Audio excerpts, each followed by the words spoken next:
They pushed Thobeka out like she was nothing, barefoot, trembling and heavily pregnant under the harsh Johannesburg sun. Her suitcase hit the ground before she did. Inside the mansion, laughter echoed behind closing doors.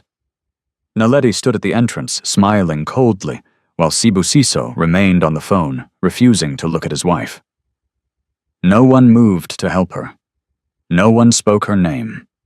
Then the sky roared. A massive jet descended nearby, shaking the air itself. The gates froze open as 5 men stepped down, silent, powerful, and furious. And suddenly, everything changed. Where are you watching from right now, and what time is it there? If this story pulls you in, don't forget to subscribe and be part of this journey. Johannesburg was a city that never truly slept.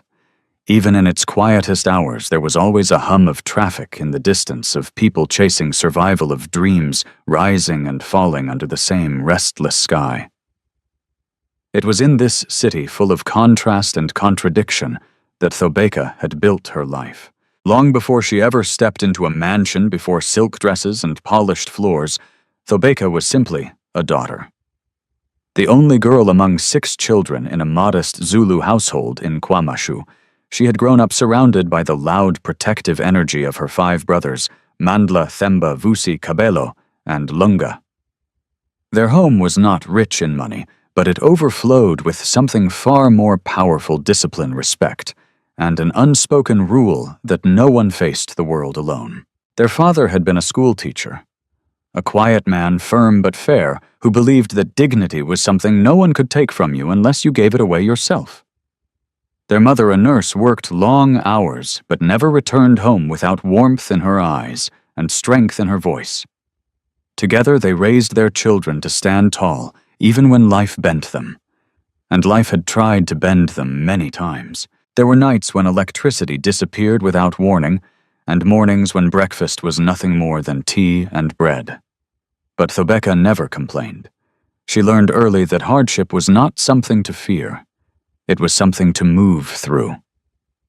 Her brothers adored her. Mandla, the eldest, carried responsibility like it was part of his skin. He rarely laughed, but when he did, it was deep and real. Themba was the opposite, quick to speak, quick to defend, and always the first to stand between Thobeka and anything that threatened her peace. Vusi was observant, always watching, always thinking. Kabelo was quiet, strength the kind that didn't need to announce itself. And Lunga, the youngest, followed Thobeka everywhere, as a child convinced she could do no wrong. To them, she wasn't just their sister. She was something to protect.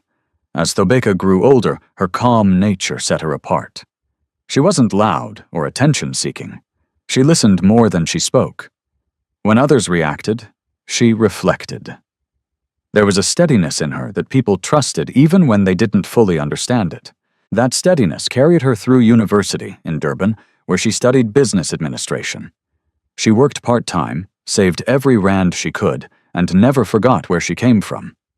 Even when life began to open doors for her, she kept one foot grounded in the values she was raised with.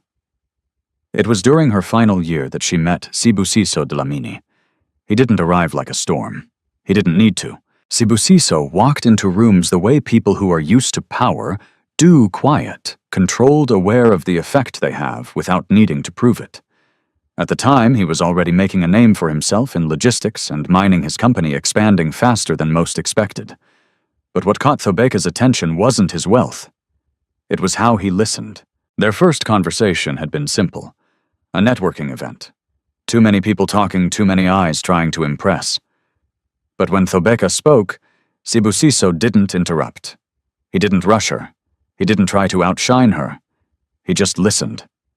That to her felt rare. And to him she felt different. She wasn't drawn to his status. She didn't lean into his influence. She didn't try to position herself in his world. If anything, she seemed grounded in a way that made his world feel less heavy. They began seeing each other slowly. There were no grand gestures in the beginning, no headlines, no luxury displays, just conversations. Long walks, quiet dinners, where they spoke about family ambition and the kind of life they wanted to build. For the first time in years, Sibusiso felt seen not as a businessman, not as a rising billionaire, but as a man. And Thobeka believed she had found someone who respected her. When he proposed, it wasn't in front of cameras or crowds. It was private, thoughtful. Just the two of them standing under a wide South African sky as the sun dipped low. She said yes without hesitation. Her brothers were cautious at first. Mandla asked questions. Themba watched closely. Vusi did his quiet research. Kabelo remained reserved. Lunga, though older now, still looked at Sibusiso like he was trying to decide if he deserved her. But over time, Sibusiso earned their acceptance. He was respectful. He showed up. He made promises, and for a while, he kept them. The wedding was elegant, but not excessive, a blend of tradition and modern life. Thobeka wore her heritage with pride, refusing to lose herself in a world that often demanded it. For a time, she was happy. The mansion in Johannesburg was everything people would expect. Wide spaces, polished marble floors, staff moving quietly in the background. But Thobeka never let it define her. She greeted workers by name. She treated everyone with the same quiet respect she was raised with. And Sibusiso noticed. In those early months he came home. He laughed more. He rested more. He seemed lighter. But success does not always come alone. As his company expanded, so did the pressure. Meetings stretched longer, calls came later, travel became constant, and slowly, almost invisibly, something began to shift.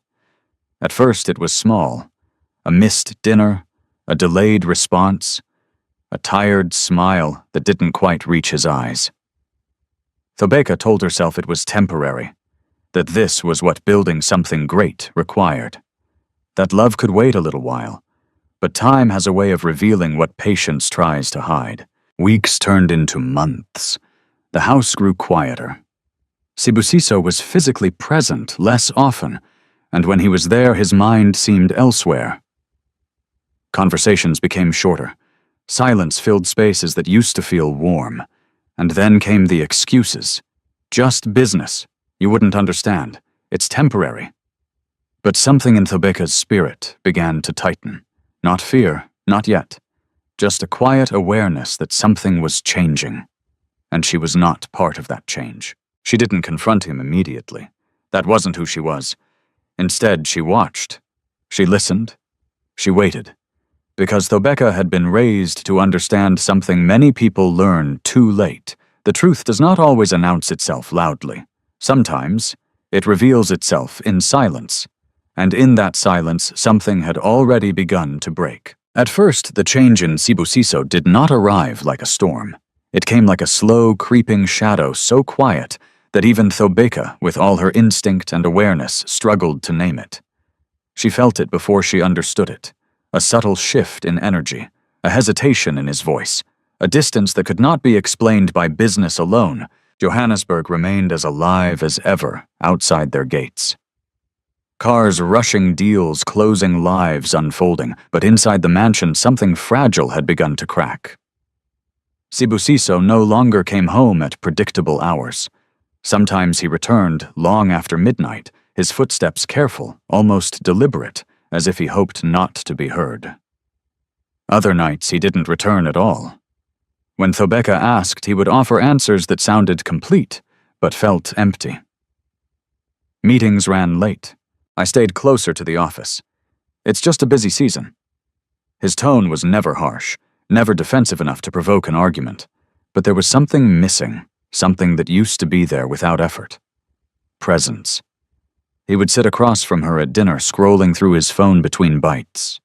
He would nod when she spoke, but his eyes would drift, pulled by something unseen. Conversations that once stretched into hours now struggled to last minutes. Thobeka adjusted herself in quiet ways. She changed the meals she prepared, hoping something familiar would bring him back. She waited longer before eating, telling herself that shared time still mattered.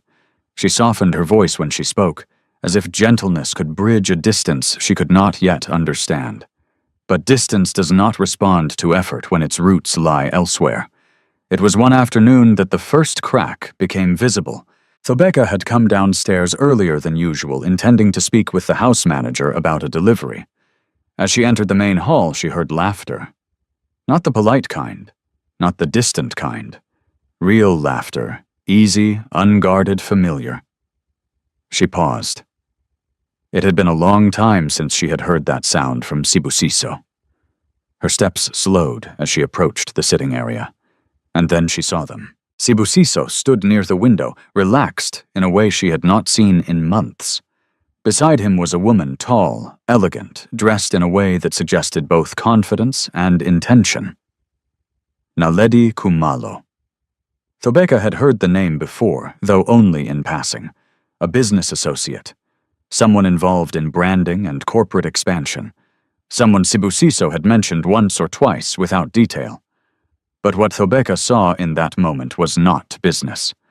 Naledi stood too close, not in a way that it would be easily challenged, not in a way that would cause immediate outrage, but close enough to suggest familiarity, close enough to suggest comfort. And Sibusiso did not step away. Their conversation paused when they noticed Thobeka. For a brief second, so brief that anyone less attentive might have missed it, Sibusiso's expression shifted. Not guilt, not exactly, but awareness. Naledi, however, did not hesitate. She turned toward Thobeka with a smooth, controlled smile. "You must be Thobeka," she said, her voice warm but measured. "I've heard so much about you." Thobeka held her gaze. There was nothing openly disrespectful in Naledi's tone. Nothing that could be called inappropriate. And yet, something beneath it felt carefully constructed. "I hope only good things," Thobeka replied softly. Naledi's smile widened just slightly. "Of course," she said. Sibusiso cleared his throat, stepping slightly forward, not enough to create distance, but enough to shift the dynamic. "We were just discussing a project," he added quickly. "Naledi is helping restructure part of the company's public image." Thobeka nodded. "I see." And she did see. Not everything, not yet. But enough. She didn't question him in that moment, didn't challenge the situation. Instead, she greeted Naledi politely, exchanged a few formal words, and excused herself. From the outside, it looked like grace. Inside, something had begun to settle into place. That evening, the house felt different. Naledi's presence lingered long after she left, not physically, but in the air itself. In the way the staff moved more carefully. In the way Sibusiso avoided eye contact for longer than usual.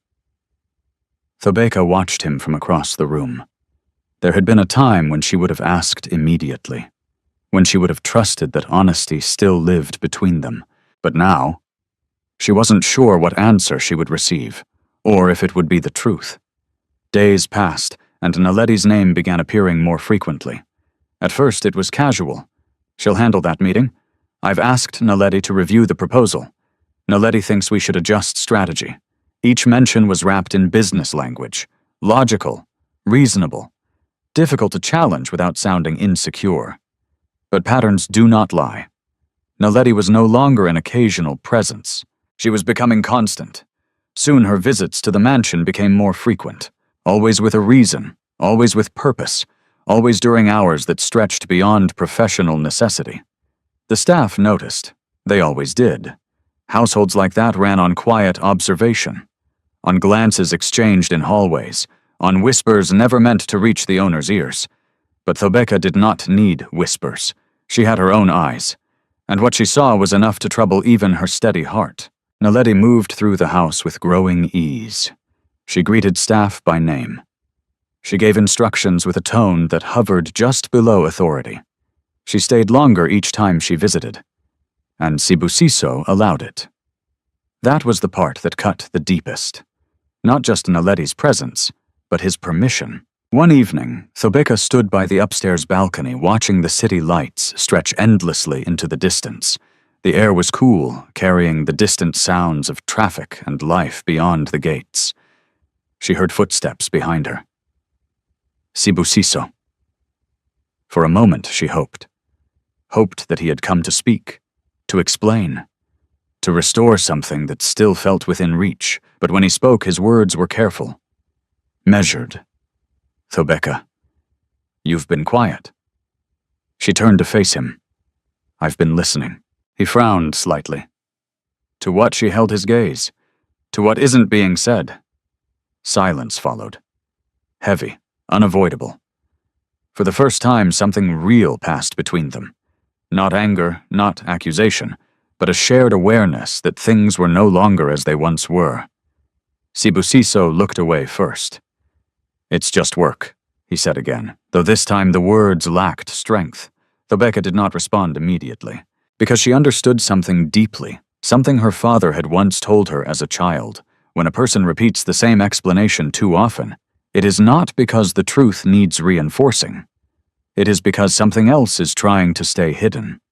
And in that moment, standing beneath the wide Johannesburg sky, Thobeka realized something she had been avoiding for weeks. This was no longer just distance. It was the beginning of betrayal, and somewhere in that quiet, invisible shift, her world had already started to move in a direction she could no longer control. The morning Thobeka found out she was pregnant, the world felt softer. It was not a dramatic moment. No sudden music, no overwhelming rush of tears.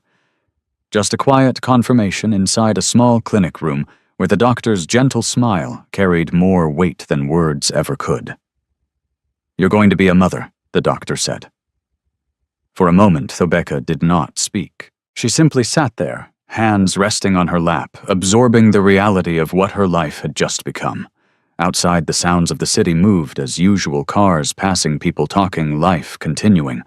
But inside her, something new had begun. A life, a future, a possibility she had not dared to hold too tightly. Until that moment.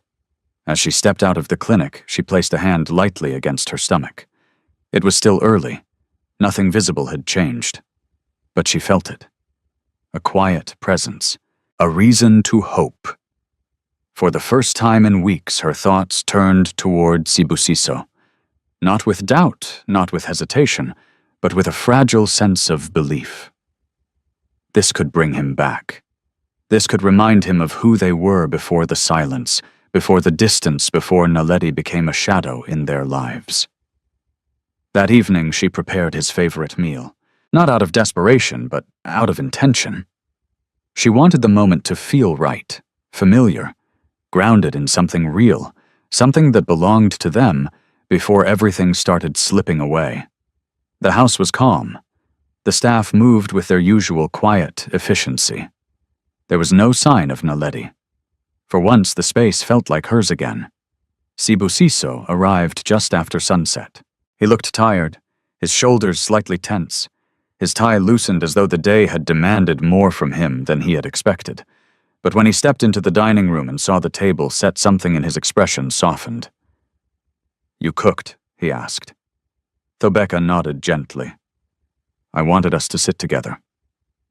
For a brief moment it worked. They sat across from each other, sharing a meal that carried memories of better days. There were pauses, yes, but not the heavy kind. Not the kind filled with absence. Just quiet. And sometimes quiet could be enough. Halfway through the meal, Thobeka placed her fork down. She took a breath.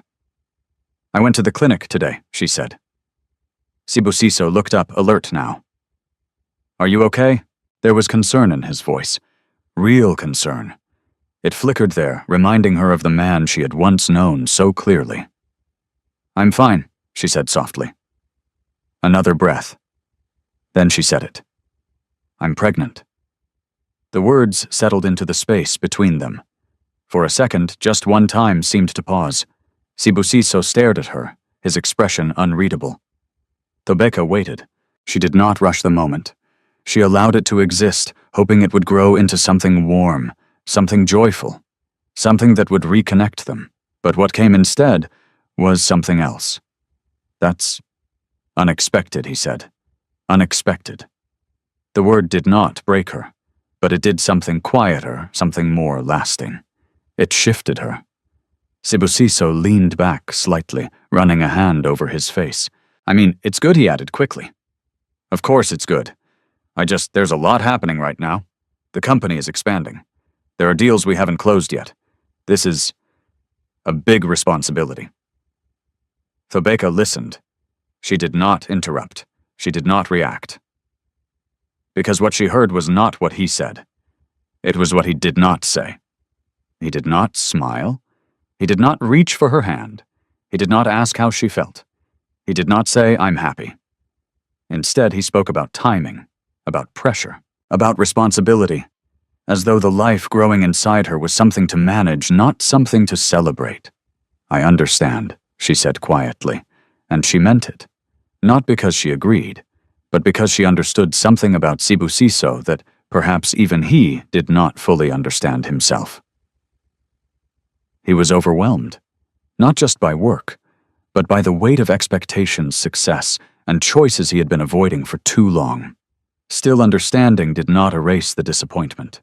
Later that night, Thobeka lay awake, her hand resting over her stomach. The room was dark. Sibusiso had already fallen asleep beside her, his breathing steady as if nothing had changed. But everything had. She had imagined this moment differently. She had imagined joy, connection, relief. Instead, she felt alone. Not physically, but emotionally. And loneliness inside a shared space is a different kind of pain. Days passed and Thobeka adjusted. She attended her checkups. She took care of herself. She moved more slowly, more carefully. But something inside her had shifted from hope to quiet observation. She no longer expected immediate change. She watched instead. And what she saw troubled her more with each passing day. Naledi's presence did not decrease. It increased. She began appearing at the house even when there were no clear meetings scheduled. Sometimes she arrived in the afternoon. Sometimes she stayed into the evening. Always with purpose. Always with confidence. And now something else had changed. She no longer behaved like a guest. One afternoon, Thobeka walked into the living room to find Naledi seated comfortably, reviewing documents spread across the table. A member of staff stood nearby waiting for instructions. Naledi did not stand when Thobeka entered. She simply looked up, smiled lightly, and gestured towards the papers. "We're restructuring part of the company's communications," she said. "Sibusiso asked me to handle things from here. It's easier than going back and forth between offices. From here." The words settled heavily. Thobeka nodded slowly. "I see." Naledi's gaze lingered for a moment longer than necessary. Not confrontational, not openly disrespectful, but deliberate. It was the kind of look that said more than words ever could. That evening, Thobeka noticed something else, a shift in the staff. They still respected her, they still greeted her, but there was hesitation now, uncertainty, as though they were trying to understand where authority truly lay. And that realization cut deeper than any words Naledi could have spoken. Because power in a home is not always declared. Sometimes it is felt. One night, as Thobeka stood by the window watching the city lights flicker in the distance, she placed both hands over her stomach. "This child will know peace," she whispered softly, not as a wish, but as a decision, because whatever was happening around her, whatever was changing, whatever was breaking, she would not allow it to define the life growing inside her. Even if she had to stand alone, even if the man beside her no longer stood with her. Thobeka closed her eyes briefly, steadying herself. Because deep down she knew something now, with absolute clarity. This pregnancy would not save her marriage, and whatever came next, she would have to face it with strength she had not yet fully used. By the time the second trimester began, the mansion no longer felt like a home. It still looked the same: immaculate floors, carefully arranged furniture staff, moving with precision, but something invisible had shifted so deeply that even silence carried tension. Thobeka could feel it in the way doors closed more quietly, in the way conversations stopped when she entered a room, in the way eyes avoided lingering too long on hers. The change was no longer subtle. It had settled. Naledi Kumalo no longer arrived as a visitor. She moved like someone who belonged. At first it had been small things, a suggestion here, a decision there, but gradually those suggestions turned into instructions, instructions turned into expectations, and expectations became authority. One morning, Thobeka walked into the kitchen earlier than usual. The staff were already at work preparing breakfast. The smell of fresh tea and toasted bread filled the space a familiar comfort. But something was off. The head housekeeper, Zanelli, stood slightly stiff, her posture more formal than usual. Two younger staff members exchanged quick glances before lowering their eyes. "What's wrong?" Thobeka asked gently. Zanelli hesitated. "Nothing, ma'am," she replied. The answer came too quickly, too rehearsed. Thobeka stepped closer. "Zanelli," she said softly. "Talk to me," he said softly. "Talk to." The older woman's eyes flickered toward the doorway before returning to Thobeka.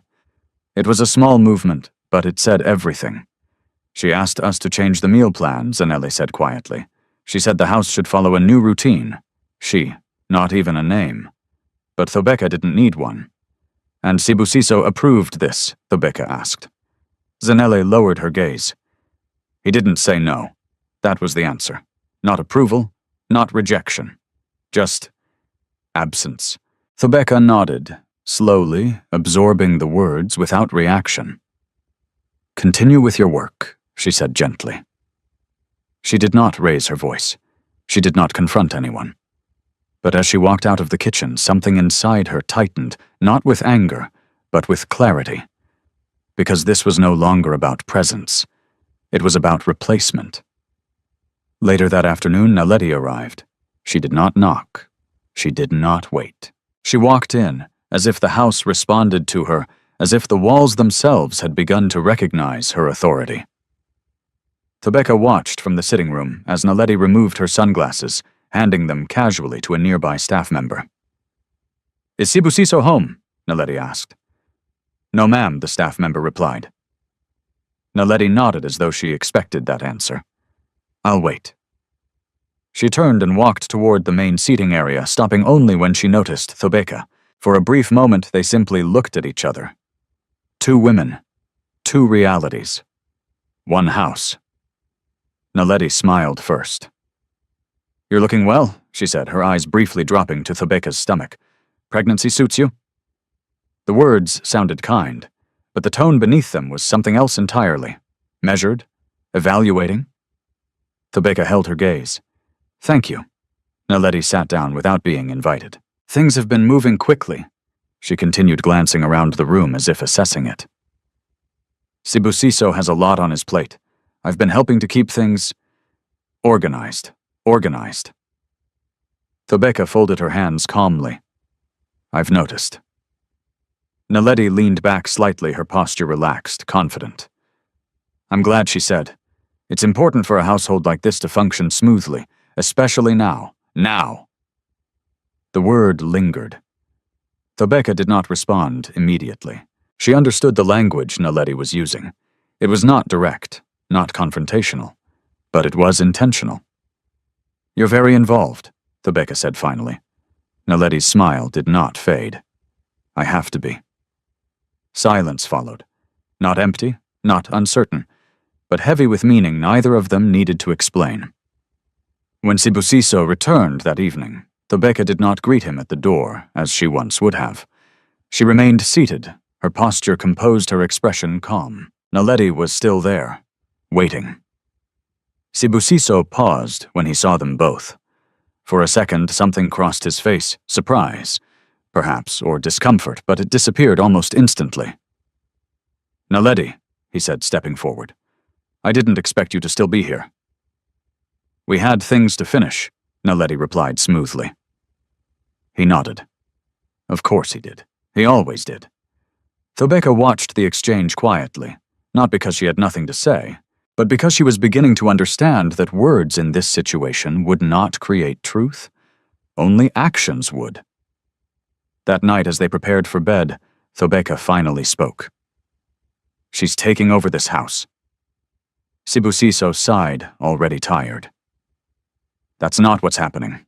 She's giving instructions to staff." Thobeka continued, her voice steady.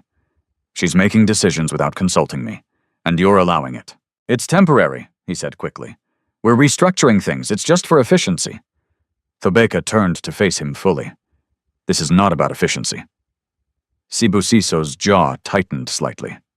You're overthinking it. There it was. Dismissal. Not loud, not aggressive, but final. Thobeka held his gaze for a moment longer, searching for something understanding, perhaps, or honesty. But what she found instead was avoidance, and that told her everything she needed to know. I'm not overthinking, she said quietly. I'm observing. Sibusiso looked away, and once again silence took the place of truth. In the days that followed, Naledi's presence became even more pronounced. She began attending small gatherings hosted at the mansion. She spoke to guests with confidence. She stood beside Sibusiso, not behind him, not at a distance, but beside him, as if she had always belonged there. And people noticed. They always did.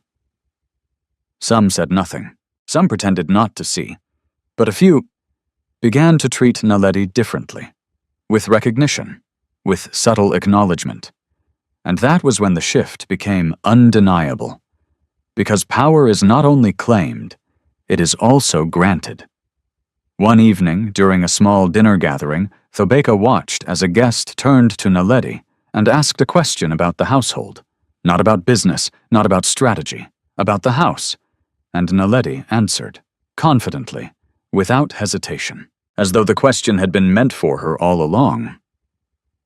Thobeka felt something settle inside her. Not anger, not jealousy, but truth. A quiet, irreversible understanding. This was no longer a situation that could be fixed with patience, or silence, or hope, because what was happening around her was not accidental. It was being built, step by step, decision by decision, silence by silence. And at the center of it all was a man who refused to choose. That night, as Thobeka stood alone in the dimly lit hallway, she placed her hand over her stomach once more.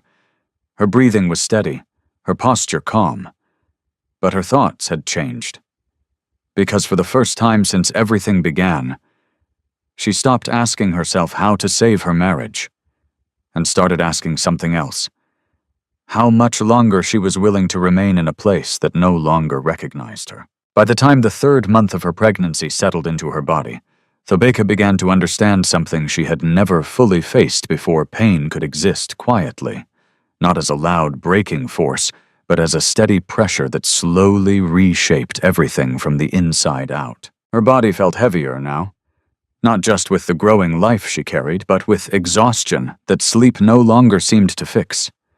Mornings came with waves of nausea that lingered longer than they should.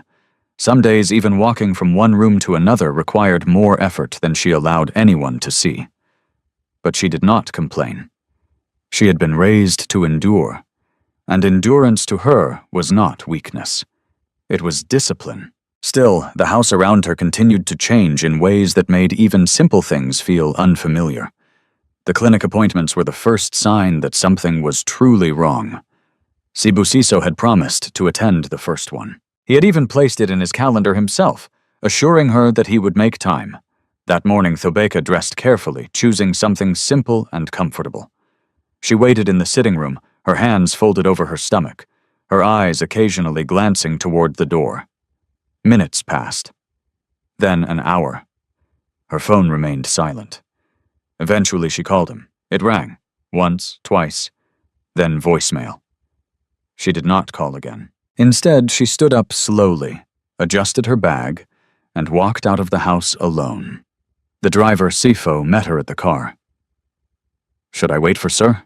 he asked cautiously. Thobeka shook her head gently. "No," she said. "We'll go." The drive to the clinic was quiet. Johannesburg moved around them in its usual rhythm, cars weaving through traffic, pedestrians crossing streets, life continuing without pause. Inside the car, Thobeka stared out the window, her reflection faintly visible in the glass. She looked calm. She always did, but calmness can hide many things. At the clinic, the nurse greeted her warmly. "Is your husband joining you?" she asked with a polite smile. Thobeka returned the smile. "He's busy," she said simply. The nurse nodded, accustomed to such answers. Inside the examination room, the doctor spoke gently, explaining everything with care. The baby was healthy, strong heartbeat, good development, Everything was as it should be. Except it wasn't. Because health is not only physical, and no machine could measure the weight Thobeka carried in her chest. When she returned home, the house felt even quieter than before. Not peaceful, just empty. Sibusiso arrived later that evening. "I got caught up in something important," he said quickly, as though offering the explanation before she could ask. Thobeka looked at him. "I went alone." A pause. "I'm sorry," he replied, though the words lacked depth. And once again that familiar pattern repeated, an apology without change. Days passed, and the missed appointment became one moment among many. Naledi's presence did not slow down. It expanded. She now arrived earlier sometimes, before Thobeka had even come downstairs. She held meetings in the study. She gave instructions in the kitchen. She spoke with staff in tones that suggested familiarity, authority, even ownership. And the staff responded. Not because they wanted to, but because they had to. One afternoon, Thobeka overheard something that confirmed what she had already begun to suspect. She was walking down the corridor when she heard Naledi speaking in a low voice to Zanele. "We need to adjust the guest list for Saturday," Naledi said. "Some people should not be invited." Zanele hesitated. "Should I confirm with Madam?" she asked carefully. Naledi's voice did not rise, but it hardened. "You can confirm with me." There was no anger in the tone, no shouting, just certainty. And certainty in that moment was more powerful than volume. Thobeka did not enter the room. She did not interrupt. She simply turned and walked away. Because she understood something now that required no further proof, Naledi was not stepping into the house. She was taking it. Physically, Thobeka began to feel the strain more deeply. One evening, while walking down the stairs, a sudden wave of dizziness hit her. The room blurred for a moment, the edges of her vision darkening slightly. She stopped gripping the railing. "Breathe. Just breathe." A young staff member noticed her and rushed forward. "Ma'am, are you okay?" Thobeka nodded, though her body had not yet caught up with her answer. "I'm fine," she said softly. But she wasn't. And for the first time, someone else saw it. Later that night, the same staff member approached Zanele in concern. "She doesn't look well," she whispered. Zanele sighed quietly. "I know." "Should we call someone?" Zanele paused. And that pause carried fear. "We'll monitor her," she said carefully. Because in a house where power had shifted, even concern had to move cautiously. Thobeka began to eat less, not intentionally, but because the tension in the house made even hunger feel distant. Meals became smaller. Energy faded faster. Sleep came in fragments. And still, she said nothing to her family, her brothers, the men who would have come immediately, the men who would have stood at that gate without hesitation. She did not call them, because to Thobeka calling them meant something final. It meant admitting that her marriage had broken beyond repair. It meant bringing conflict into a space she had once hoped to protect. And somewhere inside her, a small part still held on. Not to Sibusiso as he was now, but to the man he used to be. But hope when left unattended can become dangerous. One night, as Thobeka lay in bed, her body aching, her hand resting over her stomach, she felt something shift. Not physically, but emotionally. A realization. Slow, clear, unavoidable. This situation was no longer just painful. It was unsafe. Not because of violence, not because of anything visible, but because neglect can harm just as deeply. And she was no longer alone in her body. She closed her eyes, her breathing steady despite the weight of her thoughts. For months she had been patient, understanding, quiet. But now something inside her began to change, not into anger, not into fear, but into awareness. And awareness brings decisions. She did not know what she would do yet. She did not know how things would unfold. But for the first time, she allowed herself to admit something she had been avoiding. If nothing changed, she would have to. The day Naledi stopped pretending was the day the house finally revealed what it had become. It did not begin with shouting. It did not begin with anger. It began with arrangement, a quiet, calculated rearrangement of space, of presence, of power. Thobeka noticed it the moment she walked downstairs that morning.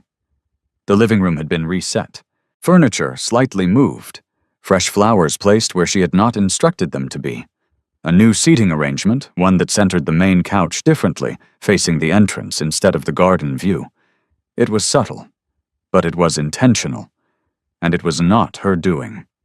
Zanele stood nearby, overseeing a final adjustment. When she saw Thobeka, she immediately straightened. "Good morning, ma'am," she said, her voice respectful, but slightly strained. Thobeka nodded.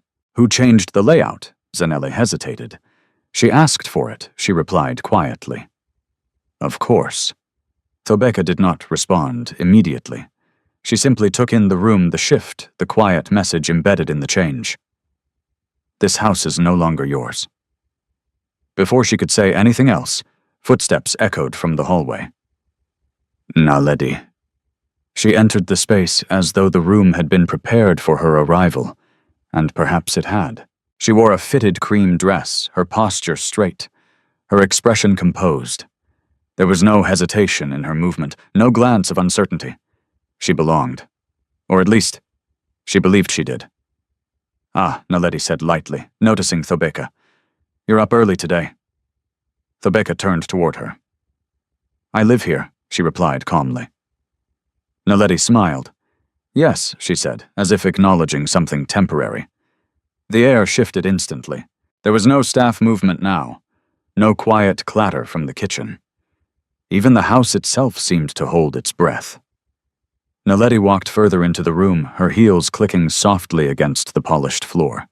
She stopped near the center, near the new center, and glanced around as if evaluating the changes. "It feels more balanced," she said. "The previous layout was limiting." Thobeka watched her. "You made that decision?" Naledi tilted her head slightly. Someone had to. The words landed clean. No disguise, no politeness layered over intention. Just truth. And with that truth came something new, declaration. Thobeka stepped forward slowly. "You are a guest in this house," she said, her voice still calm, still controlled.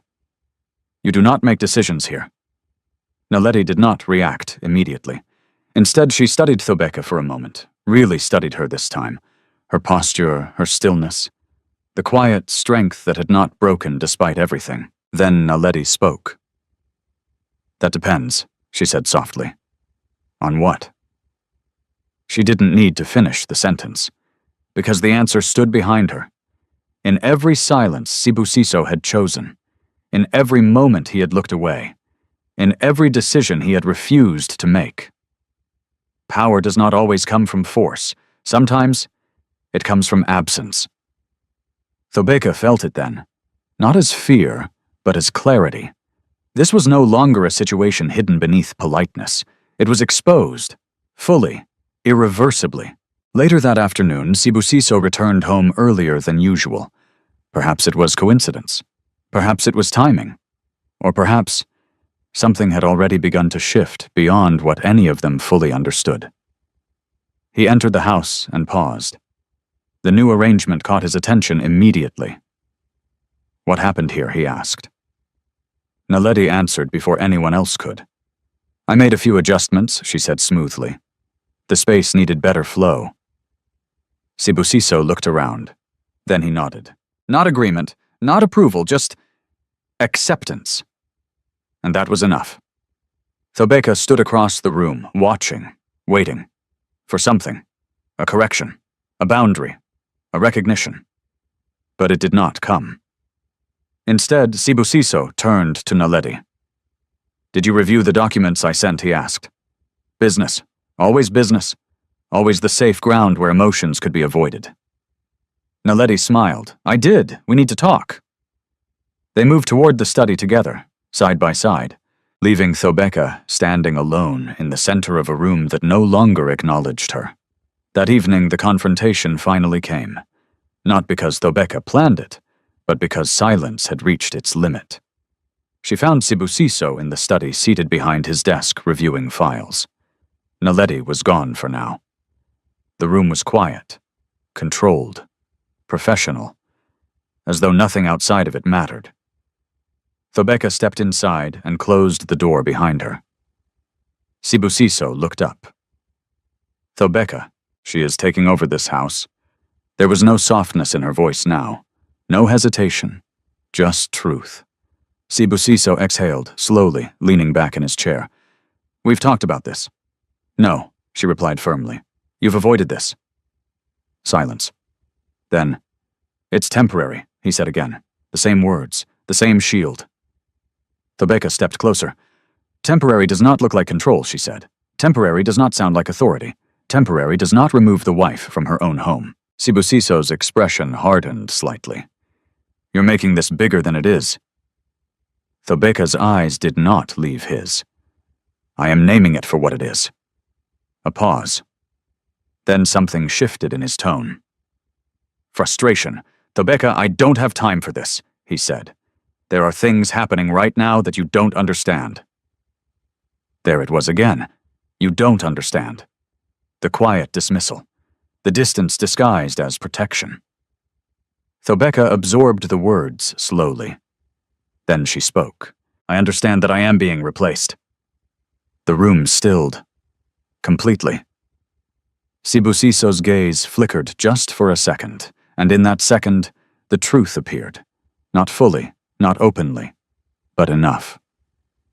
You're emotional, he said quietly. No, she replied. I'm clear. Her hand moved instinctively to her stomach, not as a shield, but as a reminder. I am carrying your child. She continued, her voice steady but deeper now. And I am standing in a house where another woman is being allowed to decide whether I belong here. Sibusiso looked away. Again. And that was the answer. Because when truth is spoken, silence becomes confirmation.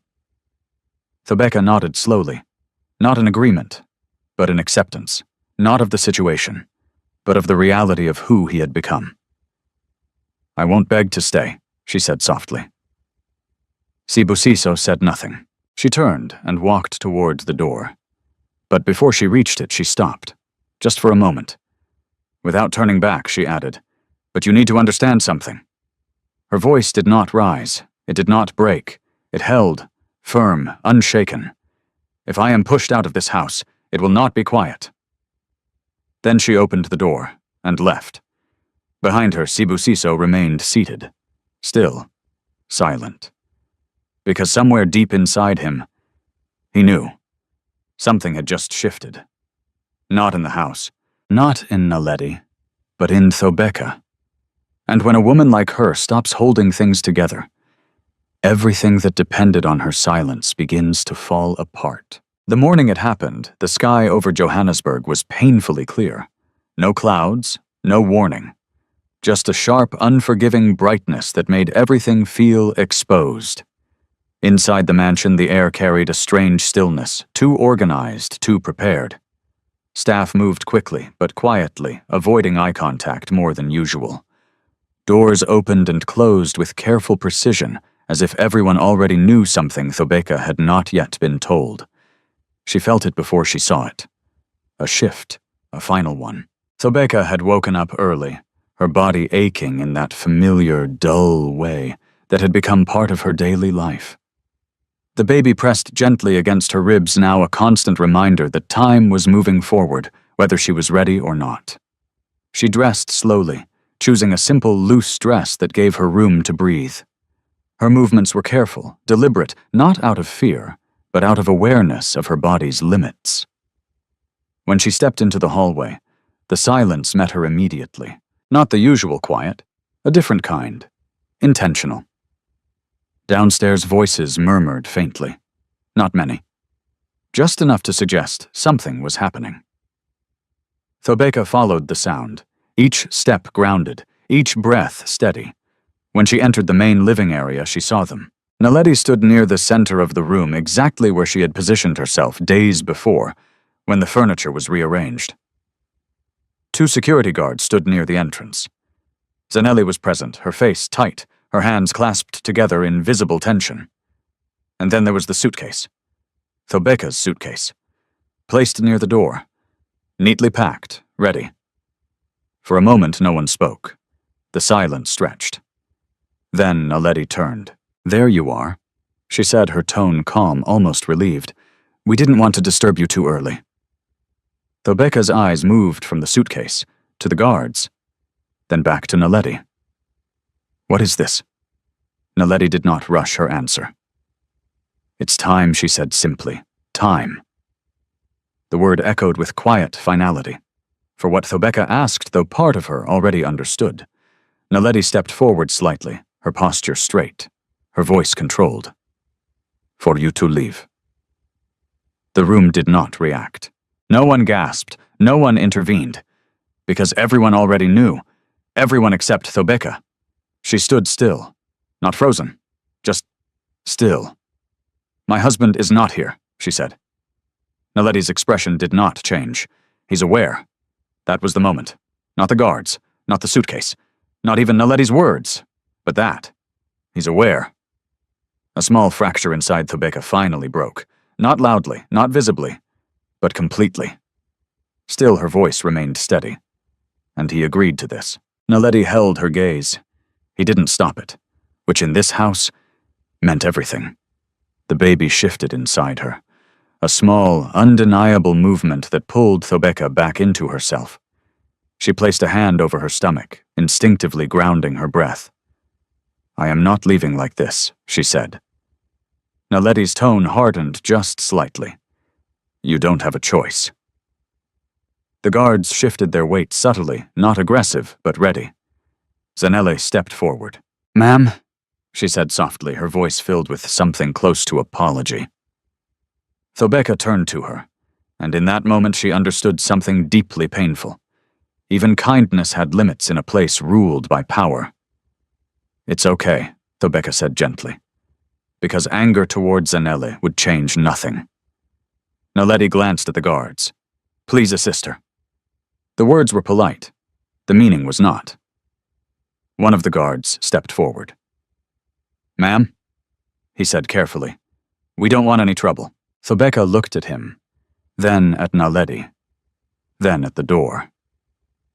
For a moment, she considered resisting, not physically, but with words, with defiance, with everything she still held inside her.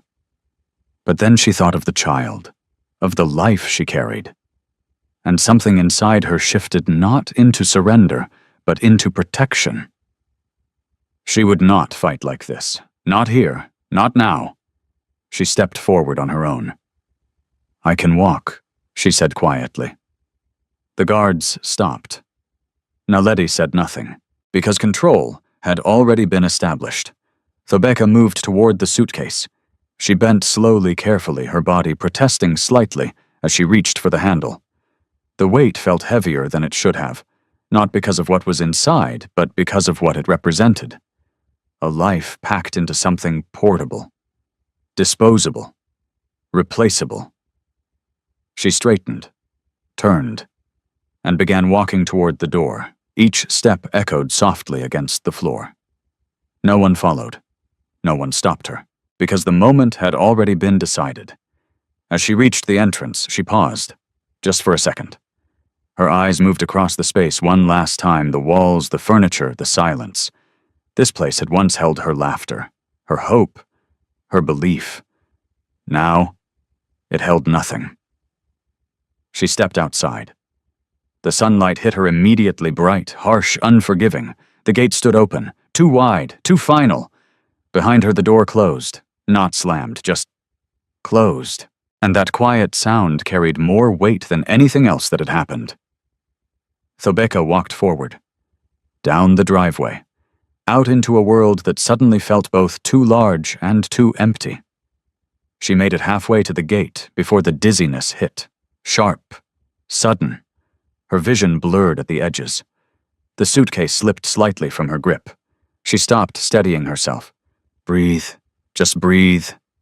But her body was tired, too tired. And the strain she had been carrying quietly for months finally demanded attention. Her knees weakened, The ground felt closer than it should have, and then she fell. Not dramatically, not loudly, just collapsed. The suitcase tipped over beside her. Dust rose slightly around her hands. For a moment, everything went still. Inside the house, no one came out. No one rushed forward. No one called her name.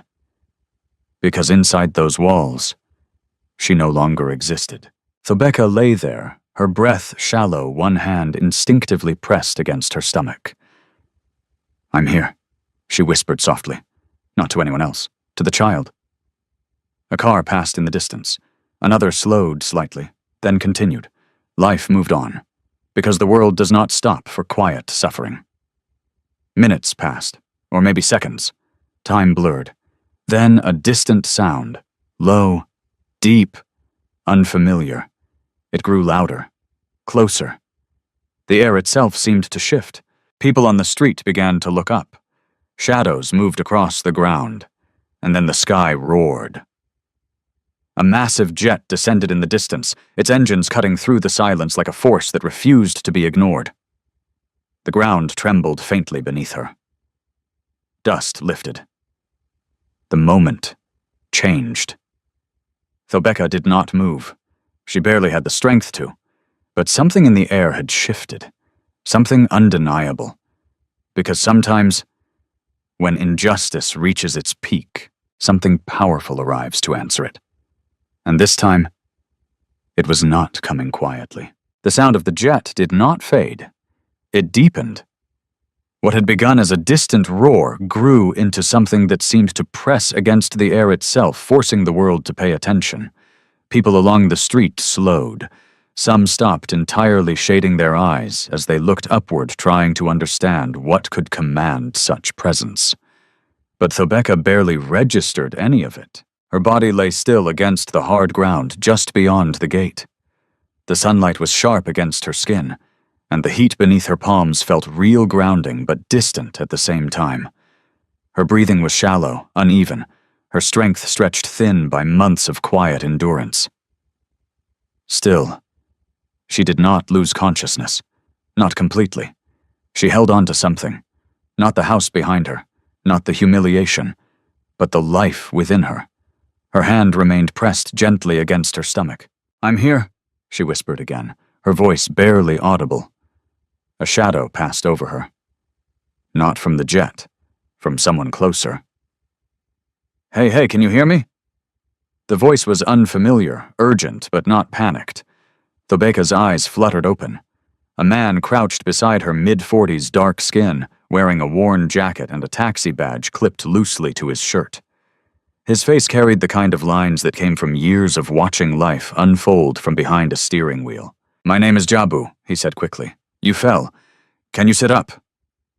Thobeka tried to respond, but her body resisted.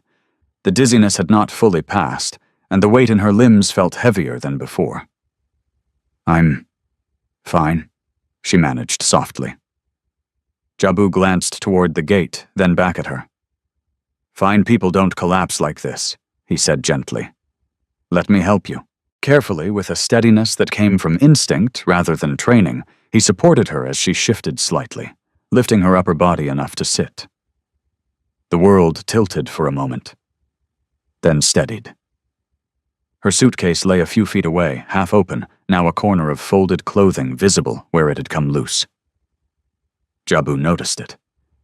Then he noticed the gate behind her, the mansion, the guards, everything. His expression changed, not into judgment, not into curiosity, but into understanding. He had seen this before, not exactly like this, but enough to recognize the shape of it. "You shouldn't stay out here," he said quietly. "There's a clinic just a few minutes from here. Let me take you." Thobeka hesitated. Her instinct, deep ingrained, told her not to accept too quickly, to remain composed, to maintain control. But her body had reached its limit. "I don't have," she began. Jabu shook his head. "It's not about money," he said firmly. "It's about getting you safe." For a moment, Thobeka simply looked at him, a stranger. No connection, no obligation, and yet he stayed. She nodded slowly. "Okay," He stood, moved quickly to retrieve her suitcase, and then returned to help her up. She leaned on him lightly, not out of weakness, but because balance required it. Each step toward the taxi felt deliberate, measured, real. Behind them, the mansion gates remained open.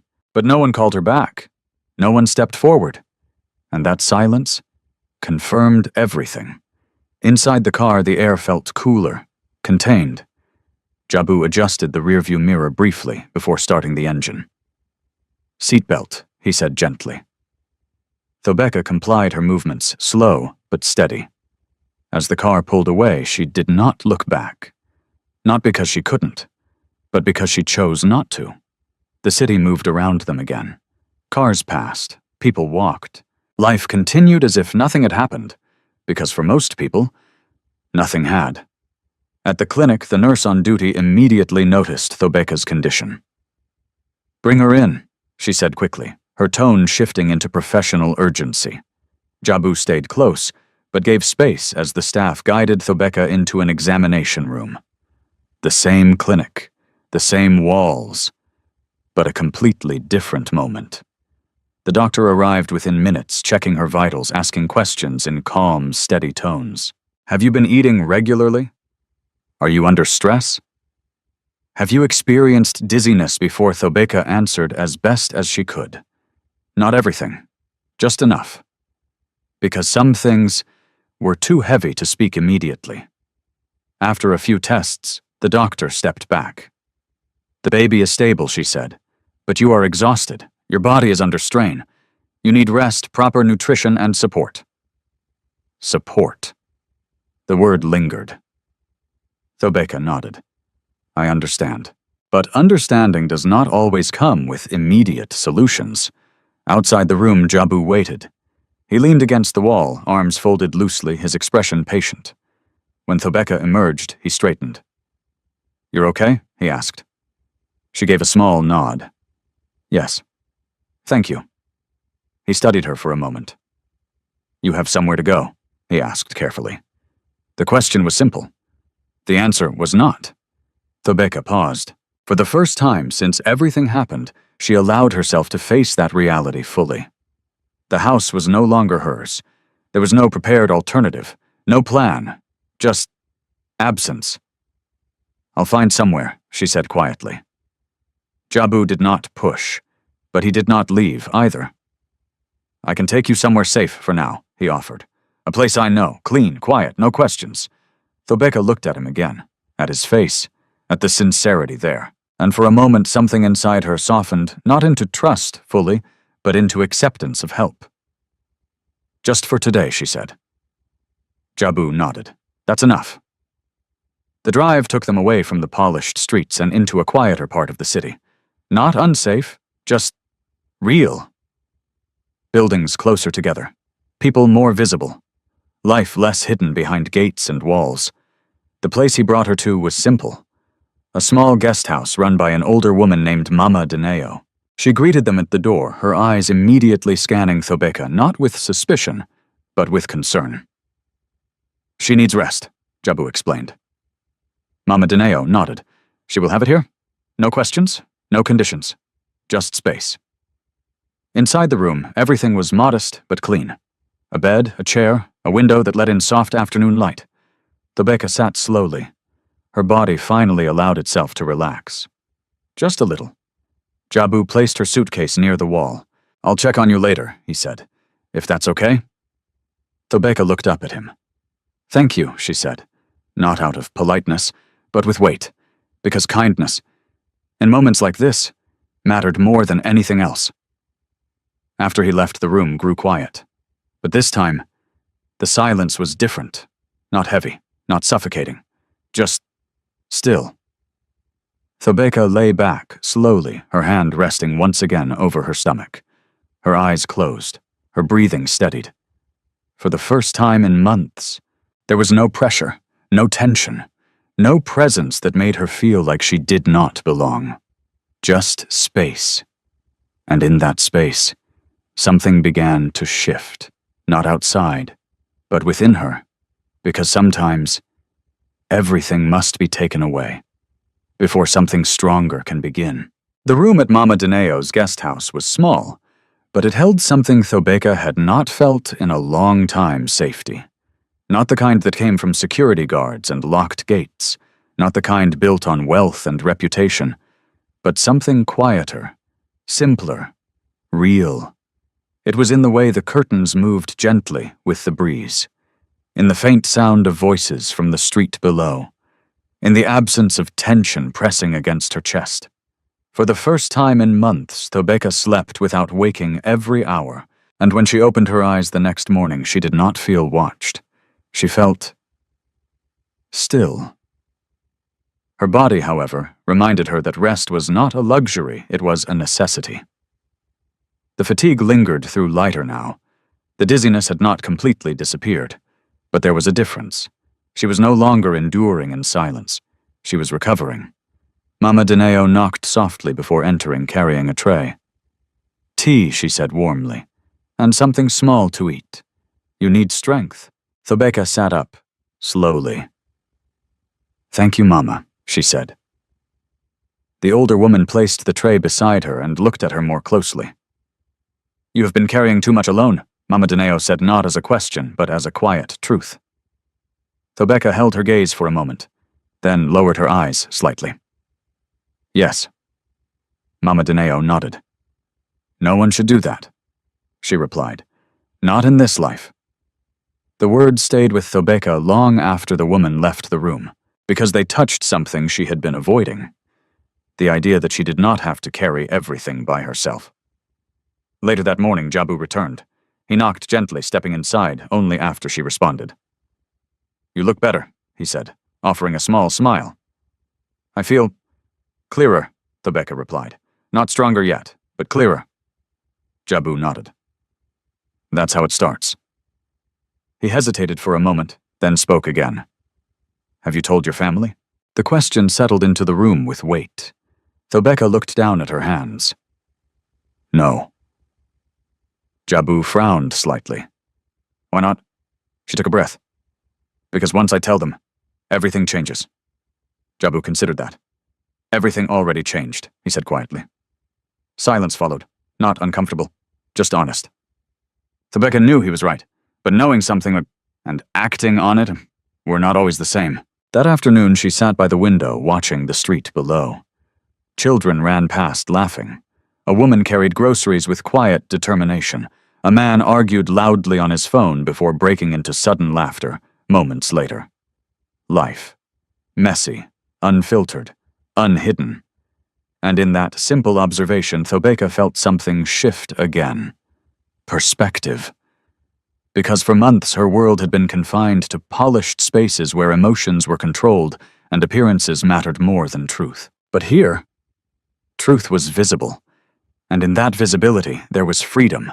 Her hand moved instinctively to her stomach. "You deserve better," she whispered softly. "Not to Sibusiso, not to the past, but to the future." And that was when the thought returned. Her brothers, Mandla, Themba, Vusi, Kabelo, Lunga, 5 men who had never once hesitated when it came to her. 5 men who would have come immediately. If they had known, she closed her eyes briefly. Memories surfaced. Mandla standing between her and a schoolyard bully without saying a word. Themba shouting at anyone who dared to disrespect her. Vusi quietly solving problems before they became visible. Kabelo fixing things without being asked. Lunga following her everywhere, as a child convinced she was the center of his world. They had always been there. Always. And she had chosen not to call them. Not because they wouldn't come, but because she had wanted to protect something that no longer existed. Her marriage, that realization settled deeply, and with it came a decision, slow, steady, unavoidable. She reached for her phone. Her fingers hesitated over the contact list. Mandla, the eldest. The one who would understand without needing explanation. The one who would not panic but act.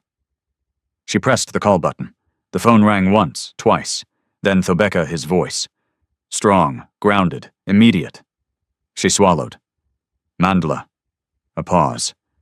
Not long, but enough. "Something is wrong," he said. Not a question, a statement.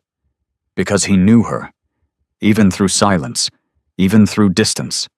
Tears filled her eyes, not from weakness, but from the release of holding everything inside for too long. "I need you," she said. That was all. No long explanation, no details, just truth. On the other end, Mandla did not ask for clarification. "Where are you?" he asked. She gave him the address. "I'm coming," he said. The call ended. And in that moment, something shifted beyond her. Far beyond the small room she sat in, across cities, across borders, across lives that had been moving in different directions. 5 brothers, 1 call. That was all it took. Elsewhere, far from Johannesburg, Mandla stood still for a moment after the call ended. Then he moved. No hesitation. No delay. He picked up his phone again. Themba answered first. "What's wrong?" Themba asked immediately. "It's Thobeka," Mandla said. That was enough. No explanation needed. Within minutes, Vusi Kabelo and Lunga were on the line, voices overlapping, questions rising, anger building. What happened? Where is she? Why didn't she call sooner? Mandla let them speak. Then he said one sentence. "She needs us." Silence followed. Not confusion, not hesitation, just alignment. Because in their world, that sentence carried everything. "I'm booking a flight," Vusi said. "Make it immediate," Kabelo added. "I'm already packing," Lunga said. Themba's voice came last. Low, controlled. "I'll handle anything else that needs handling." Mandla nodded, though they could not see him. "Johannesburg," he said. "We meet there."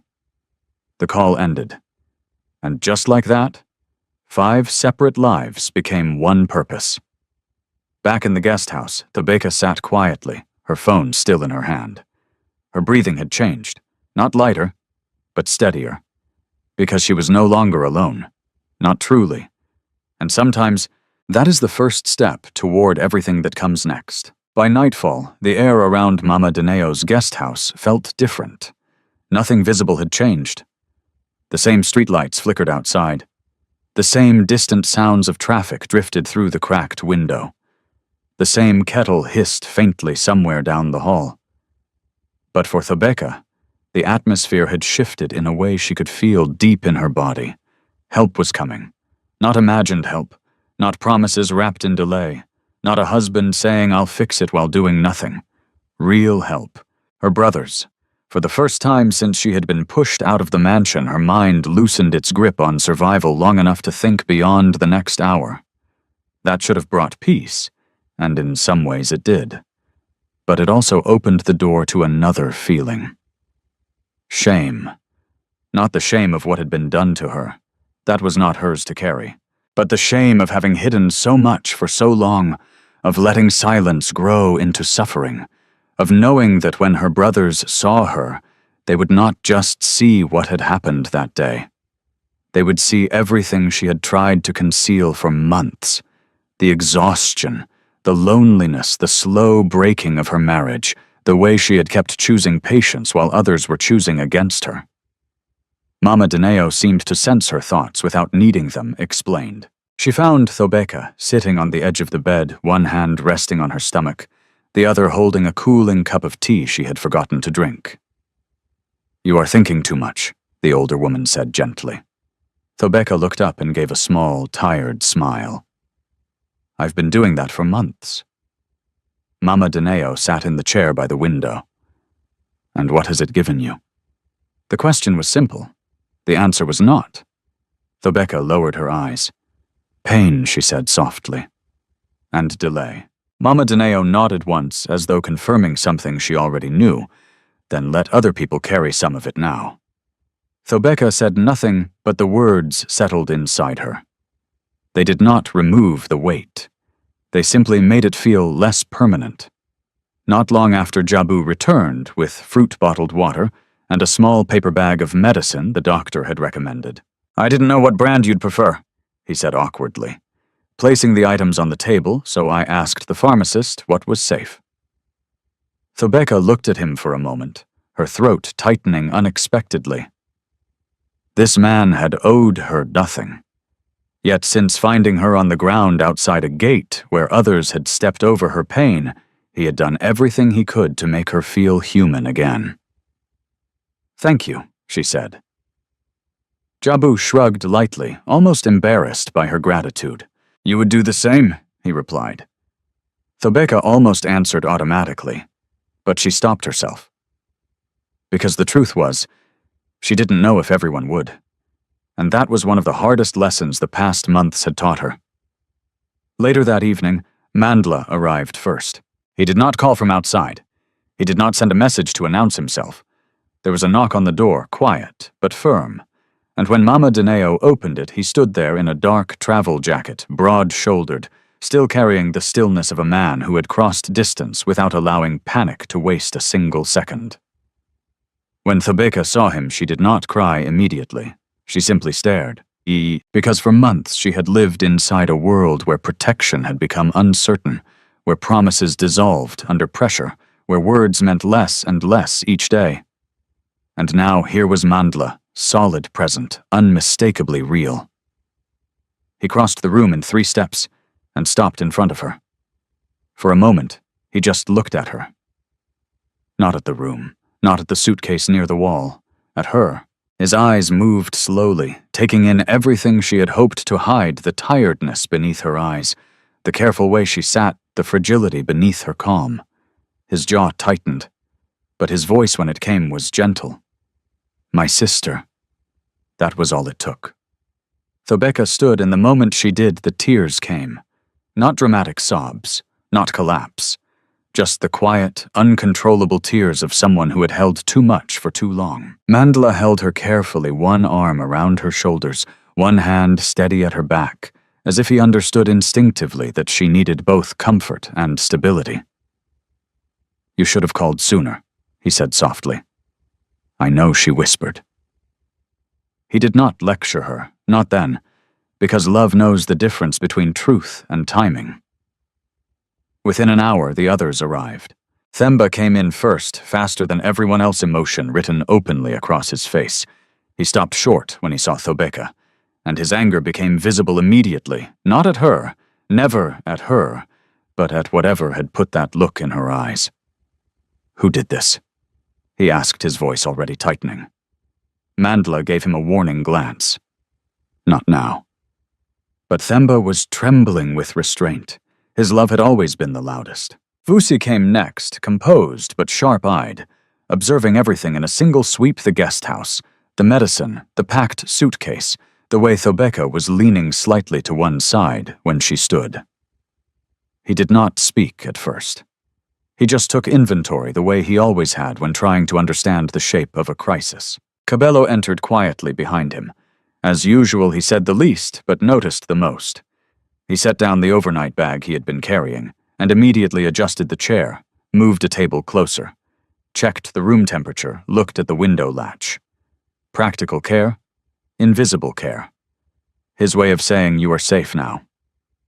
Lunga arrived last. And unlike the others, he did not even try to hide his emotions. He looked at Thobeka once, and his face fell completely. "She did this alone?" He asked no one in particular, his voice thick.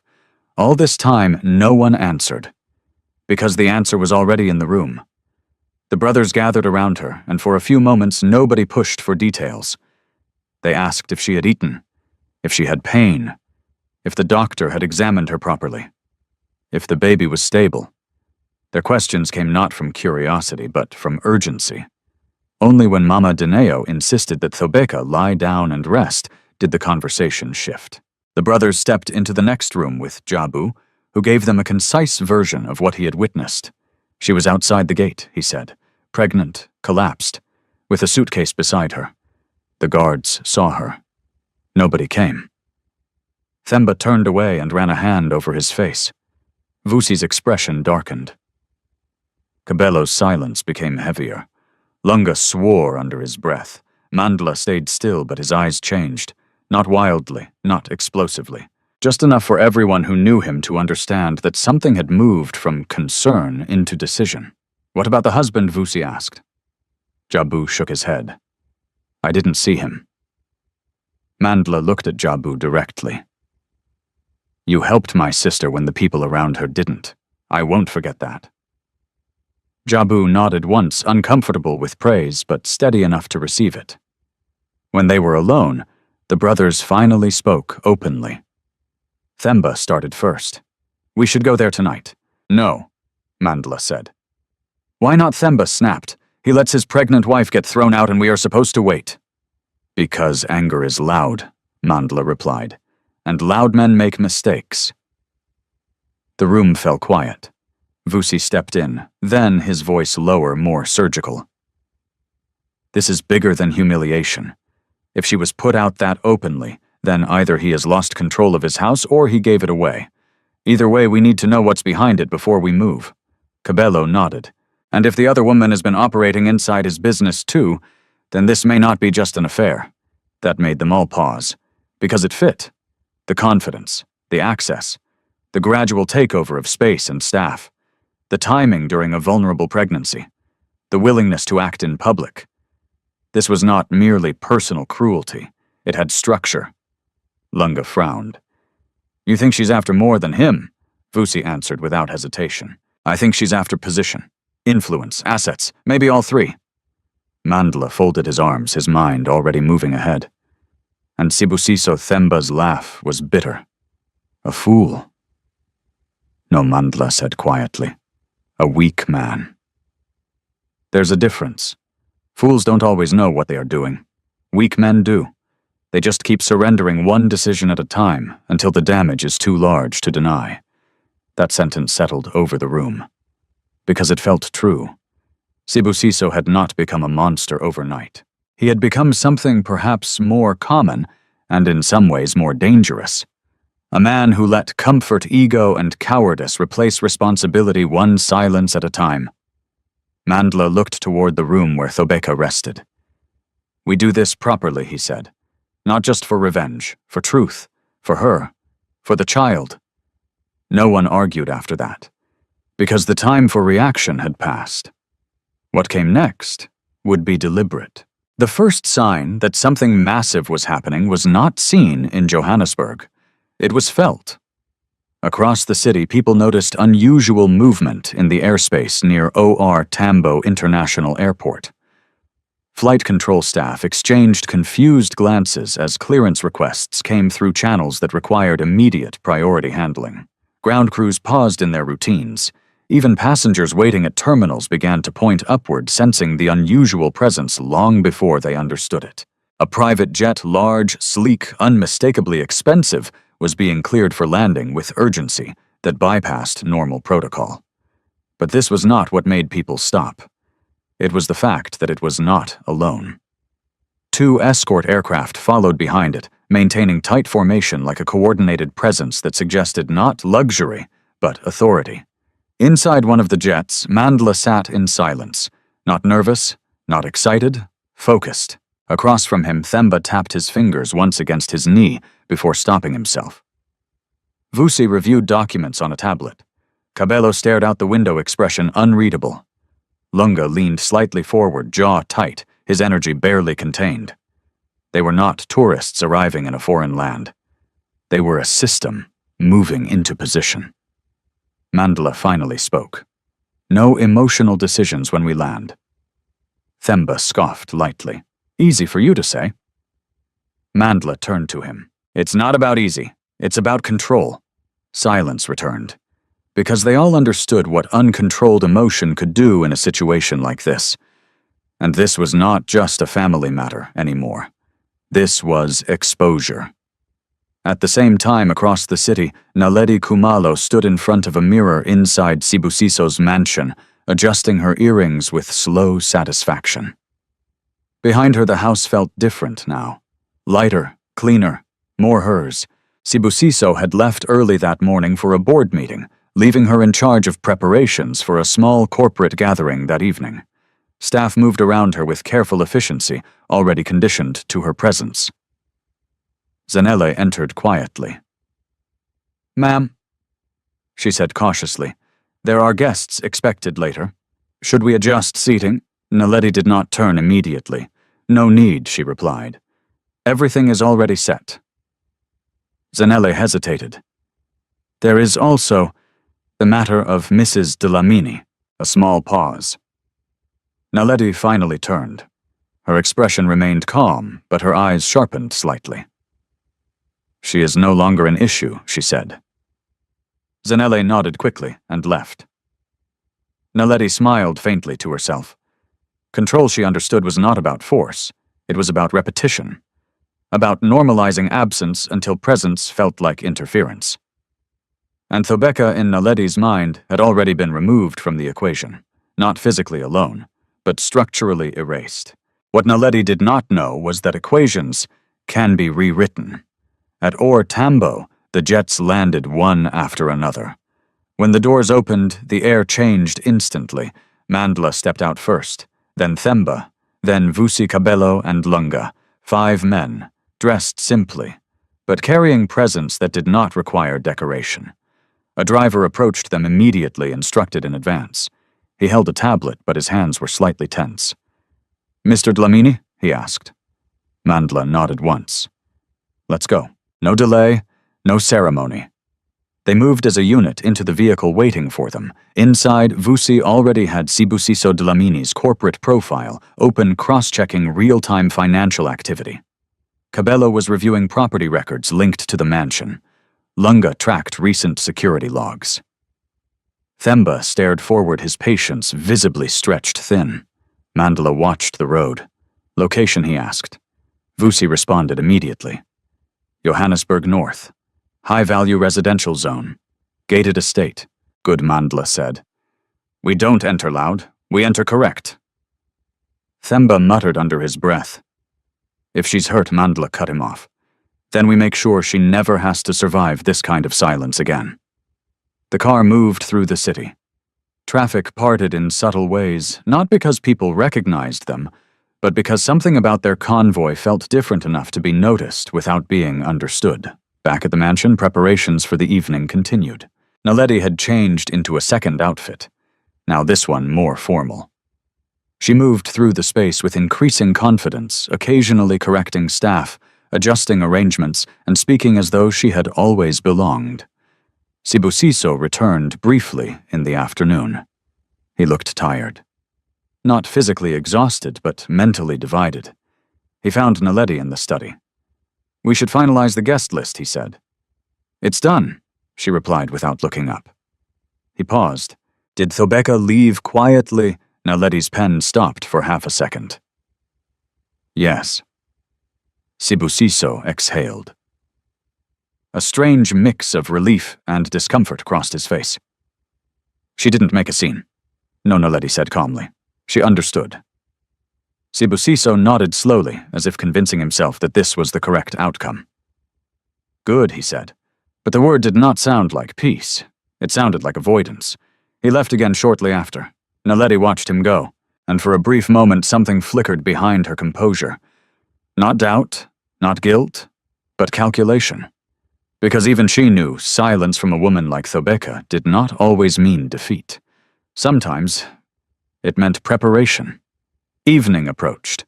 Guests began arriving at the mansion for the corporate gathering Naledi had arranged. The atmosphere was polished, controlled. Music played softly in the background.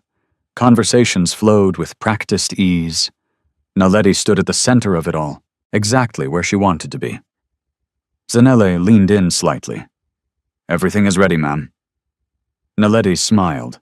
"Perfect." Then a shift. Not inside the house. Outside. At first it was subtle. A distant sound. A low vibration in the air. Some guests paused mid-conversation, unsure why their attention had been drawn upward. Then someone pointed. Through the glass doors visible beyond the estate grounds, something approached the sky above Johannesburg. A jet. But not alone. Another followed, then another. 3 aircraft moving in coordinated formation. The sound grew louder, deeper, unignorable. Conversation inside the mansion began to fade. Heads turned, phones lowered. Even Naledi's smile faded slightly as she looked toward the windows. "What is that?" someone whispered. No one answered. Because no one knew.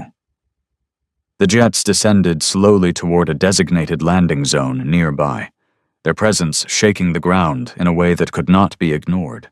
Inside the mansion, tension shifted instantly.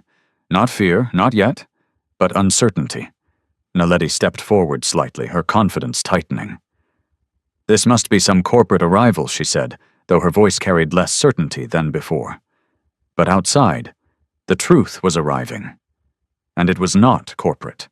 It was personal. The jets landed, engines roaring, dust rising, then silence. And from that silence, movement. 5 doors opened. 5 men stepped out. And everything in Johannesburg North changed direction. The silence that followed the landing was not empty. It was heavy, like the air itself had been forced to stop moving. Inside the mansion, Naledi stood frozen for only a second, but it was enough for her to realize something fundamental had shifted. This was no longer a gathering she controlled, not even close. Through the glass doors, she could see movement outside the gates. Guards shifting uneasily, staff exchanging uncertain looks, guests whispering in confusion. Sibusiso, who had just returned again to the property, stepped into the living room and immediately sensed it.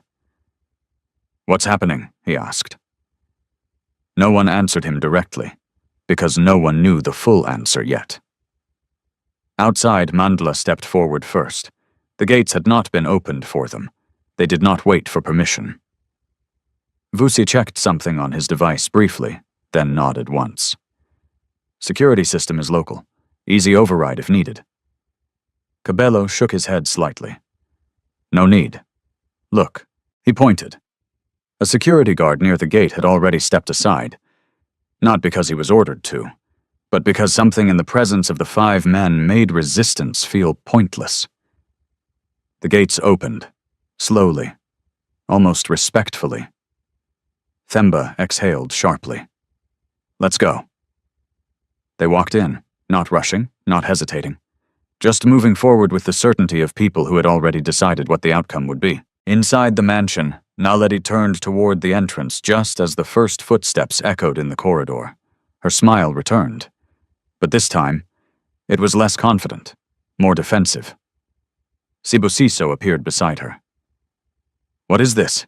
he asked again, louder this time. Naledi straightened her posture. "Stay calm," she said quickly.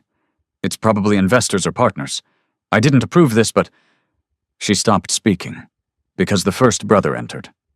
Mandla. He stopped just inside the doorway, and looked directly at Sibusiso. Not Naledi, not the guests, only Sibusiso. For a moment, no one spoke. The room had too many eyes, too many breaths held in place. Then Themba stepped in behind him, then Vusi, then Cabello, then Lunga. 5 men, filling the space without needing to raise their voices. Sibusiso frowned. "Who are you?" he asked. Mandla did not answer immediately. Instead, he looked past him, scanning, assessing. Then his eyes landed on Naledi, and something in his expression hardened. "Where is my sister?" he asked calmly. The question was not loud, but it cut through everything. Naledi blinked once. "Sister?" she repeated. Themba took one step forward. "Thobeka Dlamini," he said. "Where is she?" A few guests shifted uncomfortably. Sibusiso's expression changed. "Thobeka is—" he began. But Mandla interrupted him. "Don't speak about her yet." The room went still. That sentence alone carried weight, because it was not anger. It was control. Vusi stepped forward slightly, eyes scanning Sibusiso now. "She left this house," he said calmly. "Pregnant, alone. No explanation that justifies what we were told happened." Sibusiso's face tightened. "I didn't," Themba snapped. "You didn't," what his voice rose for the first time. "Stop it," Mandla said sharply. Themba stopped, but his jaw remained clenched. Cabello spoke quietly. "We are not here for assumptions. We are here for truth." Naledi finally stepped forward. Her confidence returned in fragments. "I think there's been a misunderstanding," she said carefully. Thobeka chose to leave. No one forced her. For the first time, Mandla looked at her directly. and that alone made her hesitate. "Say that again," he said. Naledi held her ground. She left on her own accord. A pause. Then Lunga spoke, his voice low. "Interesting." He looked at her as if evaluating something unpleasant. "Because we found her outside your gate," he continued. "Collapsed." That word hit the room harder than any shouting could have. Collapsed. Sibusiso turned slightly. "What he said?" Naledi's expression flickered. "Pregnancy stress," she replied quickly. "She was emotional enough," Mandla said. The single word silenced her, not because it was loud, but because it ended the space for excuses. He stepped forward, each movement controlled, measured, dangerous in its restraint. "You will not reinterpret her suffering," he said. "Not in front of us." Sibusiso finally stepped forward. "This is my house," he said, trying to regain authority. Vusi tilted his head slightly. "Is it?"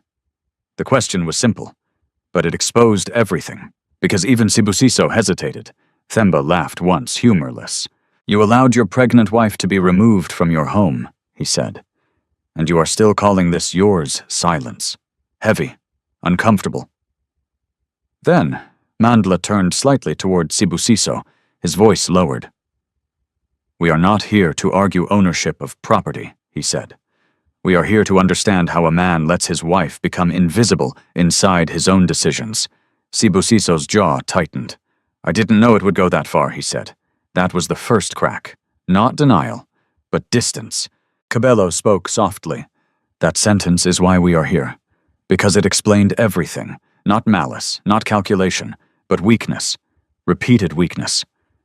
Naledi stepped in again. "This is being exaggerated," she said. "There were business pressures restructuring." Themba moved instantly toward her. "Do not speak her name like she is a line item," he said sharply. Naledi froze. For the first time, she looked uncertain. Vusi stepped between them slightly, not aggressive, but intentional. "Where is she now?" he asked Sibusiso again. This time Sibusiso answered slower. "She left." Mandla watched him. Where did she go after that silence? That silence answered louder than words. Something in Mandla's expression changed. Not anger, decision. He nodded once. "Cabello," he said. Cabello already understood. "I'll trace hospital records in the area." Lunga turned slightly. "I'll check transport logs." Vusi was already typing. The room around them became secondary. Guests began to slowly move away from the center, sensing that they were no longer part of anything they understood. Naledi looked around, realizing control was slipping. "This is not appropriate," she said, trying to regain footing. "You cannot just enter a private." Mandla looked at her again, and she stopped speaking mid-sentence, because this time his expression was no longer patient. It was final. "You will not speak again unless spoken to about her," he said. "Not a threat, a boundary." Sibusiso stepped forward slightly. "I am still her husband," he said. That line hung in the air, and for the first time, no one immediately responded. Then Mandla spoke quietly. "Are you?" A pause. Not rhetorical. Real. Sibusiso had no answer, because somewhere inside him he already knew the truth was no longer aligned with the title. Vusi finally looked up from his device. "I found something," he said. Everyone turned. His expression was different now. Focused. Cold. "She was admitted," he continued. "Clinic 2 kilometers from here, same day she left." The room shifted instantly. Themba exhaled sharply. "Let's go." But Mandla raised a hand. "Not yet." He looked at Sibusiso. "You will come with us," he said. It was not a question. Sibusiso hesitated, then nodded. Naledi stepped forward, and Mimandla looked at her for a long moment, then spoke simply. "You will stay here." The finality in his tone made resistance unnecessary, because in that moment, the balance had already changed, and everything that followed would no longer be decided in this house, but where Thobeka lay. The clinic was quiet in a way that felt almost unnatural, not peaceful, controlled, The kind of quiet that exists in places where people are trying not to disturb fragile lives. Thobeka lay on the hospital bed, her breathing steady, but tired, her hand still resting protectively over her stomach. The baby's heartbeat had been checked twice already that morning, each time reassuring the doctors that despite everything, the child was still strong. But Thobeka herself was not the same. Her body had survived the fall outside the gate, the stress, the exhaustion, the emotional shock, but survival was not the same as recovery, and she knew it. Mama Dineo had stayed with her briefly before stepping out to give her space. Jabu had been sitting near the window quietly keeping watch without making her feel watched. There was no pressure here, no performance, no silent judgment behind expensive walls, just people, real people. Then the door opened, not slowly, not carefully, but with purpose. Mandla stepped in first. He stopped immediately when he saw her. For a brief moment, everything else disappeared from him. The clinic, the noise outside, even the anger he had carried from the mansion. All of it collapsed into one sight. His sister. He walked forward slowly. Thobeka turned her head slightly. And when she saw him, something inside her finally broke in a different way. Not from pain, but from relief. Mandla, she whispered. That was all it took. He reached her bedside and placed a hand gently on her shoulder. You're safe now, he said quietly. Behind him, Themba entered next. His expression shifted instantly the moment he saw her condition. The anger he had been holding since the mansion didn't explode outward. It sank deeper, turning heavier. Vusi followed, eyes already scanning monitors, charts, anything that explained what had happened. Cabello stepped in last, silently assessing the room, the environment, the safety of every detail. Lunga entered after them, and the moment he saw Thobeka, he had to turn his face away for a second, because seeing her like this was worse than anything he had imagined. Sibusiso entered after them, and froze. He had expected many things, arguments, accusations, anger, but not this. Not Thobeka, lying in a hospital bed looking smaller than he remembered, not because she had changed in size, but because she had been carrying too much for too long. His mouth opened slightly, but no words came, because for the first time there was nothing he could say that would not sound insufficient.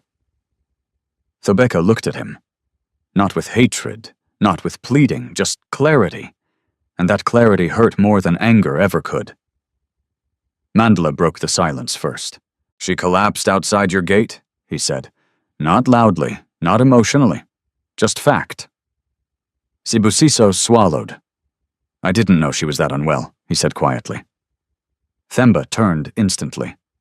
That sentence again, he said bitterly. Always after it's too late.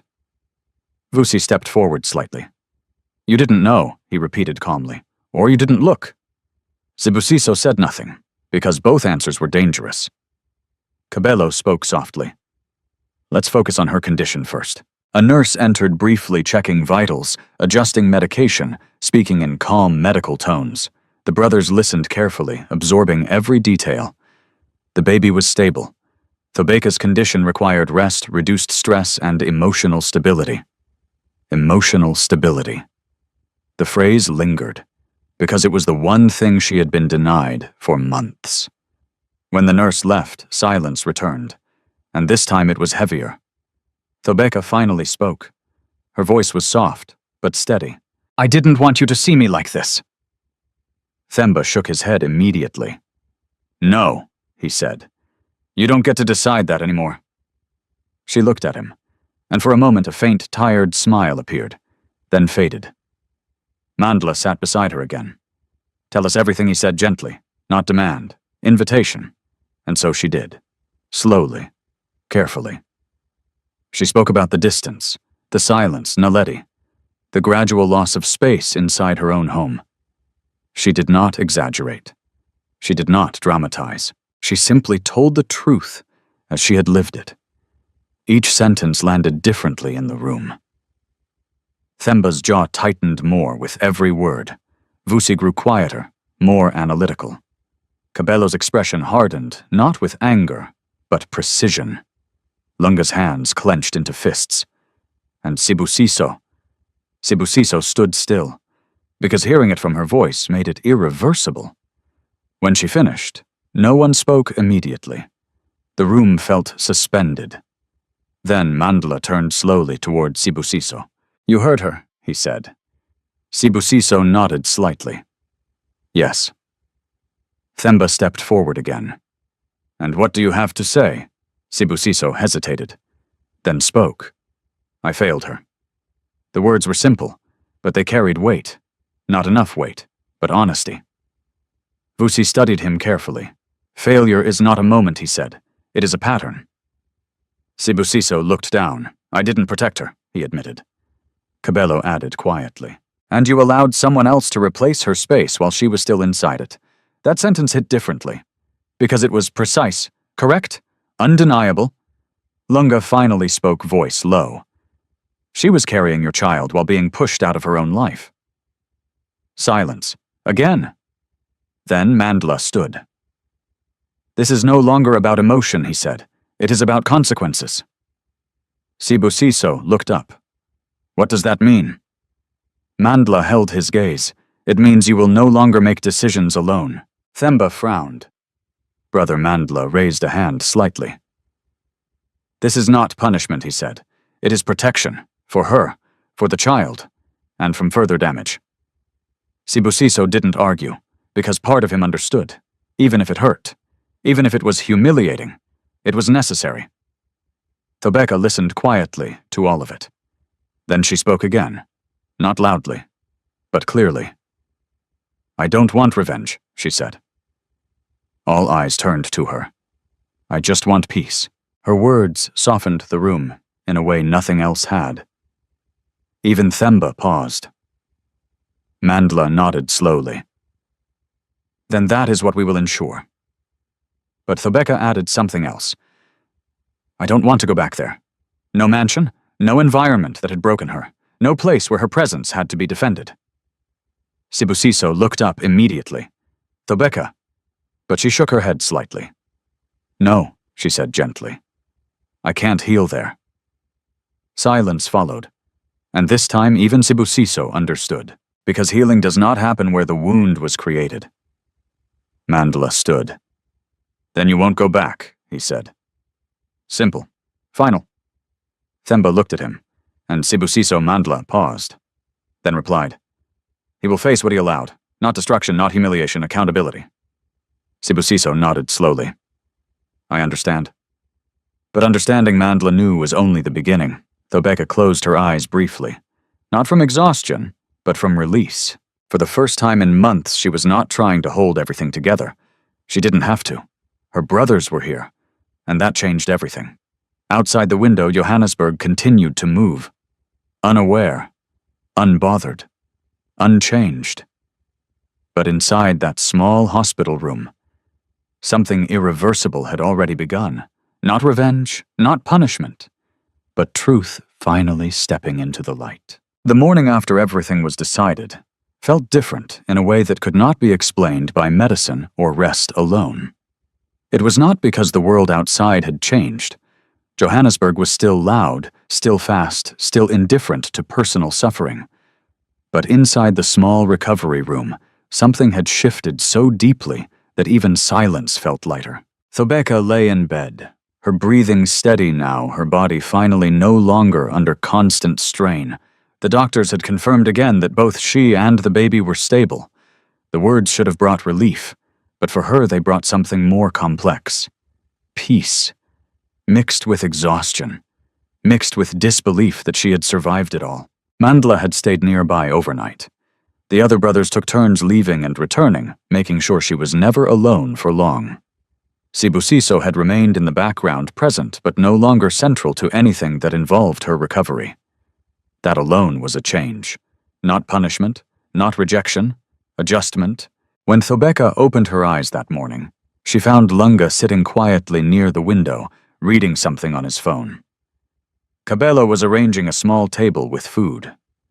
Vusi was on a call, speaking in low, controlled tones about legal restructuring. Themba stood near the door, arms crossed, watching everything, like a guard who refused to relax even for a second. And Mandla was sitting beside her, waiting for her to wake up. She blinked softly. "You all stayed?" she asked. Themba scoffed lightly.